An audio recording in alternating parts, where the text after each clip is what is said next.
तो एक आइडिया है हमारे पास बच्चों के झूले के लिए, जल्दी इंशाल्लाह आपके साथ शेयर करते हैं।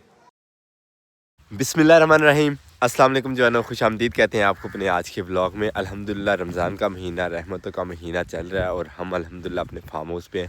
अल्लाह का शुक्र है, बहुत मज़ेदार रोज़े गुजर रहे हैं। आपके रमज़ान के रोज़े कैसे गुजर रहे हैं कमेंट बॉक्स में ज़रूर बताइएगा। सुबह ही सुबह हम आए थे विज़िट करने अपने सरसों के खेत का।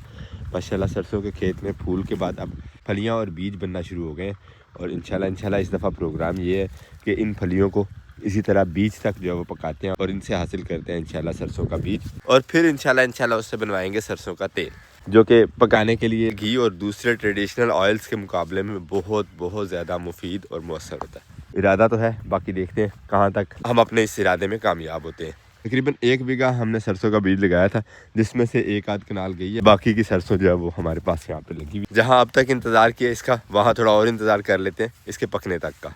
अलबत्ता यहाँ पे घूमती हुई ये तितलियाँ जो है वो बहुत ही खूबसूरत मंजर पेश करती हैं। नेक्स्ट हमारे खेत की तैयारी जो है वो भी एक तरह से रुकी पड़ी है, क्योंकि यहाँ पे लगाने का प्रोग्राम है टिंडा, और टिंडे की फसल के लिए चाहिए होती है खाद। प्रोग्राम ये था कि इस दफ़ा हम ऑर्गेनिक खाद यानी कि गोबर की खाद जो है वो डालते हैं, लेकिन गोबर की खाद का फ़िलहाल जुगाड़ नहीं हो पा रहा।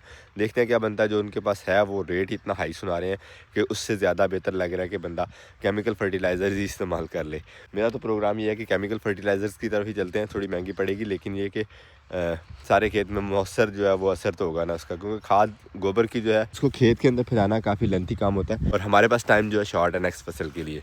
बाकी माशाल्लाह ये लगा हुआ है हमारा धनिया, जो कि धड़ाधड़ जा रहा है मंडी की तरफ। पोल्ट्री फार्म में अपने हमने मुर्गियाँ खोल ली हैं आज सुबह सुबह आके, और असद साहब आज लेट हैं। असद साहब को काम था घर में, उस तरह से रुके हुए हैं और ये ड्यूटी आज हमें देना पड़ रही है। तो बतखें हमारी हमने निकाली हुई हैं बाहर, जो कि बाहर आज इनको पानी नहीं मिल रहा तो बहुत ज़्यादा परेशान है आज। तो इनके पानी का हल करते हैं सबसे पहले, उसके बाद ही कोई और काम शुरू करेंगे इंशाल्लाह। हमने निकाल लिया ये पीटर वाला पाइप, जो हम इस्तेमाल करते थे डिलीवरी पाइप से पानी को डायरेक्ट खाल में फेंकने के लिए। यहाँ पे कुछ असद साहब कंस्ट्रक्ट कर रहे हैं, तो उस वजह से हमारा खाल का, उस वजह से यहाँ वाला काम जो है वो तो लेट है, लेकिन हमें अब डिलीवरी से डायरेक्ट पाइप जो है वो खाल में बाहर फेंकना पड़ेगा, ताकि पानी जो है वो इस तरफ को निकाल दें और बतखें जो है इस खाल में खेलती कूदती रहेंगी। अल्लाह करे पाइप से बाहर चला जाए तो हमारा काम जो है वो आसान हो जाएगा ज़रा। ठीक है लेते हैं, खैर है इतने फटेगी। इस साइड से यहाँ से फटा हुआ, मुझे लगता है कि साइड चेंज कर देनी चाहिए हमें। वो साइड देखो, साइड से तो नहीं फटा हुआ, पहले देख लो ना। ठीक है, वो ले आओ इस तरफ। ये साइड साफ़ है, तो डिलीवरी पाइप के साथ लगाते हैं। बिस्मिल्लाहिर्रहमानिर्रहीम।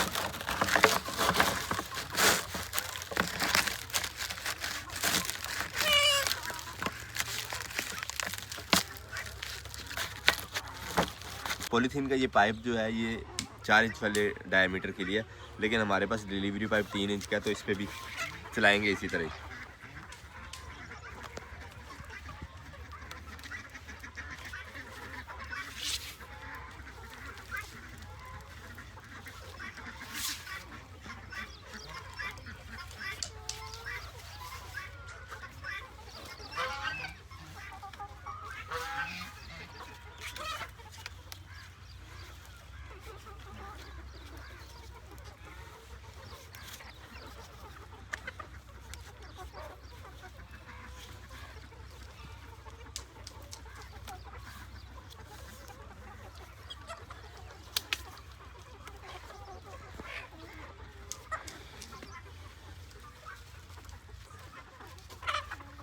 पाइप के नीचे ये सपोर्ट दे दिया हमने, ताकि जब पानी उठाएगी मोटर तो डिलीवरी पाइप के ऊपर ज़्यादा वेट ना आए।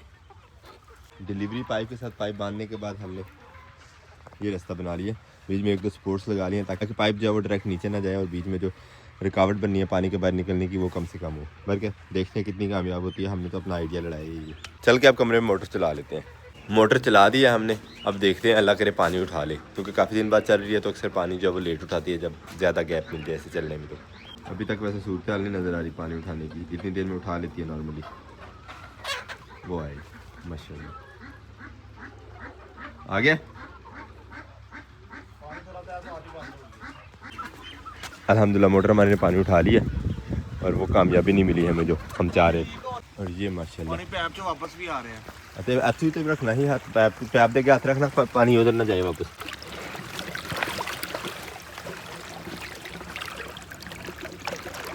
अल्हम्दुलिल्लाह खाल में हमने पानी भर लिया थ्रू आउट बतखों की इंजॉयमेंट के लिए। बतखें हमारी सारी की सारी उस तरफ जा चुकी हैं, अब उधर से बतखों को लेके आते हैं इधर को। ये माशाल्लाह हमारे न्यू पेट्स रैबिट भी आ गए हैं। पोल्ट्री फार्म वाली ड्यूटी हमने दे दी असद साहब को वापस। असद साहब आ चुके हैं माशाल्लाह। हमने पकड़ लिया दरांती। दरांती देख के आपको लग तो रहा होगा किसी काम की तो है नहीं, पकड़ क्यों ली है, बरकत इसकी लाइफ एंड हो गई है, लेकिन हम फिर भी इससे एक्स्ट्रा टाइम और एक्स्ट्रा काम ले रहे हैं। लेसन की क्यारी में जो गोडी का काम चल रहा है उसके लिए ये बड़ी बेहतरीन है माशाल्लाह। जहाँ पे गोडी हुई है हमारे लेसन में लग रहा है फ़र्क उसमें साफ वाजे, हालांकि पानी शानी अभी नहीं दिया, फिर भी मोटा होता हुआ लेसन हमें महसूस हो रहा है। तो आज अगले पोर्शन में जो है वो दूसरी क्यारी में गोडी शुरू करते हैं। बाकी हमारी सपोर्टिव टीम जो है वो आज असद को सपोर्ट कर रही है, तो हम अकेले ही शुरू करते हैं, जितना होगा फिर फ़ायदा ही होगा ना लेसन को हमारे। बिस्मिल्लाहिर्रहमानिर्रहीम। सारी जड़ी बूटी उठा के तो इसको तल्फ करना है, यहाँ से बाद भी इकट्ठी उठा लेते हैं हम। ये सारी की सारी जड़ी बूटी काम आती है हमारे चिकन्स के पोल्ट्री फार्म में।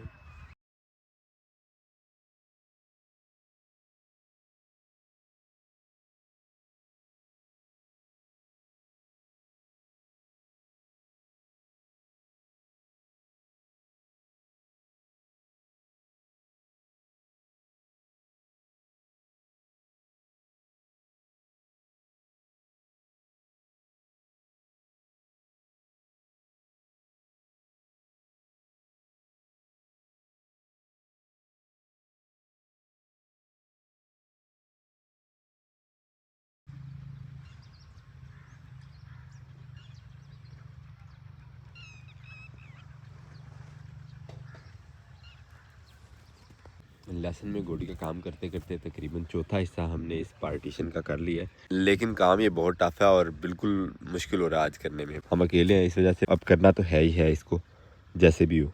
अल्लाह अकबर। कुछ कल से मोटरसाइकिल की वजह से टांग पे चोट लगी हुई है, किक मारते हुए किक जो स्लिप हुआ पाऊँ और सीधे घुटने के पास टांग के ऊपर लगी है, उसकी वजह से भी बैठने में जो है वो काफ़ी प्रॉब्लम हो रही है।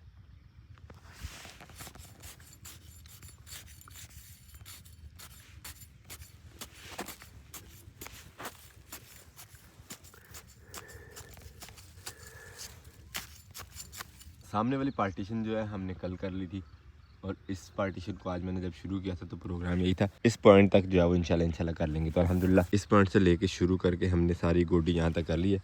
ये वाला कॉर्नर रह गया, आहिस्ता आहिस्ता लगे मैं इसको भी साफ़ करने। इस तरफ गंद कुछ ज़्यादा ही है, लेकिन जो इरादा किया इंशाल्लाह उसे पूरा करेंगे। आज तो ज़रूर पूरा करेंगे ना। वैसे ही काफ़ी ज़्यादा मुश्किल है, लेकिन रोज़े के साथ तो और भी ज़्यादा जो है प्रॉब्लम होती है इसी काम करते हुए। एक ढेर इससे डबल जा चुका है असद साहब के चिकन्स के लिए, दूसरा ये पड़ा है, तीसरा ये है और ये है जी फोर्थ वन। 4 ढेर हमने निकाल लिए अपनी इस क्यारी में से थोम की, जो हमने बिल्कुल साफ़ कर दिया माशाल्लाह, गोडी कर दी है।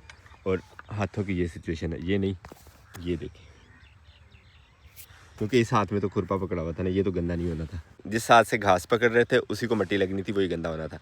खैर काम हमारा ये वाला जो इरादा किया था सुबह वो हो गया मुकम्मल, और हमारा एक काम जो है वो पेंडिंग चल रहा था, वो आपको दिखाते हैं। मेरा प्रोग्राम है आज इंशाल्लाह वो मुकम्मल करते हैं। चलते हैं वो रूम की तरफ। इस जगह के लिए हमने इरादा किया था कटिंग्स लगाने का अपने न्यू लेमन के पौधों के लिए। कटिंग्स हमने पहले ही काट ली थी, वो थोड़ा थोड़ा मुरझा रही हैं। अब इस जगह पे करते हैं गोडी, इसे करते हैं नरम, और इस जगह पे बना के क्यारी इंशाल्लाह इस जगह को यूज़ करते हैं एज़ नर्सरी। बस थोड़ा सा सस्ता ले, ज़रा रोज़ा ना लग जाए कहीं ज़्यादा, लग तो ऑलरेडी रहा है ऐसा ऐसा, लेकिन ये कि काम रेस्ट कर करके करेंगे तो काम भी नहीं बढ़ जाएगा।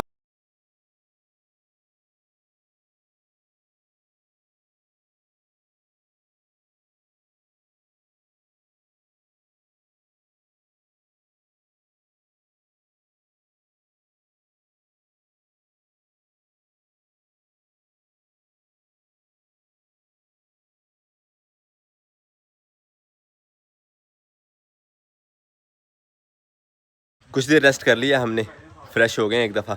अब पकड़ते हैं कसी और आ जाते हैं अपने इस काम पे।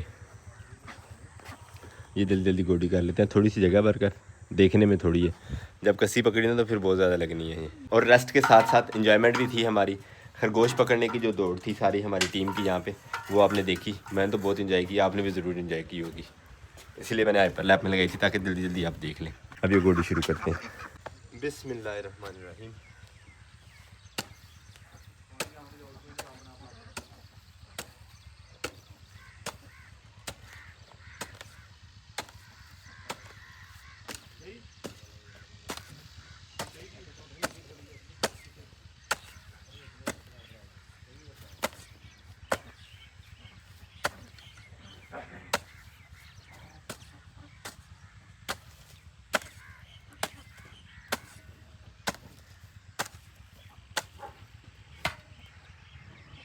आज फिर ये काम अधूरा ही छोड़ना पड़ रहा है। मिट्टी जो है काफ़ी ज़्यादा गीली है। हर टप के साथ देखे कितनी कितनी मिट्टी जो है वो उखड़ रही है।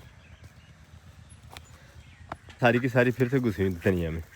इन्हें इस तरफ कोई चीज़ नज़र ही नहीं आ रही खाने के लिए। साब लगा इतने सब्ज़े में। ये सूरत हाल है जी मिट्टी की। थोड़ी सी गोडी करना शुरू किया तो इतने मोटे मोटे ढेले बनते जा रहे हैं। तो ये फ़ायदा ऐसा सच नहीं है इस तरह इसको गोडी करने का। गोडी कर भी लें तो भी इसे एक आध दिन मज़ीद रेस्ट देना पड़ेगी। खुश्क होने के लिए इंतज़ार करना पड़ेगा इसका। तो इसको इसी तरह खुला छोड़ते हैं। मेहनत एक ही दफ़ा करेंगे। गोडी तब करेंगे जब ये ज़मीन में नमी थोड़ी सी जो है कम हो जाएगी। उससे पहले इस तरह थकने का रोज़ा रख के ख़ास तौर पे कोई मकसद नहीं बनता। असद साहब जा चुके हैं घर और हम भी अब क्लोजिंग करते हैं। आज का दिन काफ़ी ज़्यादा थकाने वाला था। जो गोडी की है ना उसने आखिर थका दिया। अफ्तार के टाइम में तकरीबन आधा पौना घंटा बाकी है और हम अब निकलने लगे हैं यहाँ से। सारी क्लोजिंग करने के बाद इंशाल्लाह सीधे घर को चल के देखते हैं अफ्तार मेन्यू में आज हमारे लिए क्या है घर पे। और आज के अफ्तार मेन्यू को हम तरह बगैर पूछे बताए खोलते हैं। सबसे पहले है जी हमारे पास पुलाव, चना पुलाव पहुंच चुका है और साथ में हमारे पास तैयार हो रही है कटलेस माशाल्लाह पूरे की आग वाली अंगीठी में। ज़हरा और अब्दुल्ला ने झूला बना लिया है। वो दरख्त बेचारे की शाम बताई हुई छोटा सा पौधा है और इसके ऊपर झूला कूद गए। इनको कोई परमानेंट झूला बना के देना पड़ेगा अब लगता है। बाबा जी वो इधर तो कई जगह भी झूले बना देखी तो मैं बना दूंगा। तो अब इंशाल्लाह जल्दी झूला बना के देना पड़ेगा अब्दुल्ला और ताहरा को। उनको पता चले कि उनके बाबा माशाल्लाह काम कर लेते हैं अल्हम्दुलिल्लाह। तो एक आइडिया है हमारे पास बच्चों के झूले के लिए। जल्दी इंशाल्लाह आपके साथ शेयर करते हैं। इजाफी चीज़ जो आई है हमारे दस्तरखान में जो हम आपको दिखाए थे वो पकौड़े थे। अब अफ्तार कर लेते हैं। सब बच्चे आ चुके हैं दस्तरखान पे और बिस्मिल्लाह करते हैं। अब अफ्तार के अज़ान होने में बस थोड़ा ही टाइम बाकी है। और इसी तरह रमज़ान का एक और रोज़ा गुजर गया है। अल्हम्दुलिल्लाह बहुत अच्छे रोज़े गुजरे हैं। आपके रोज़े कैसे गुजरे हैं कमेंट बॉक्स में ज़रूर बताइएगा। अपने आज के इस व्लॉग को यहीं पे करते हैं। उम्मीद करते हैं आज का व्लॉग भी आपको पसंद आया। अगर आपको हमारी वीडियो अच्छी लगती है तो अपने दोस्त साहब आपके साथ ज़रूर शेयर कीजिएगा और हमें फीडबैक में ज़रूर बताया करें कि आपको हमारे व्लॉग्स कैसे लगते हैं। मिलते हैं इंशाल्लाह नेक्स्ट व्लॉग में। बहुत सारा ख्याल रखिएगा, दुआओं में याद रखिएगा। तब तक के लिए अल्लाह हाफिज़।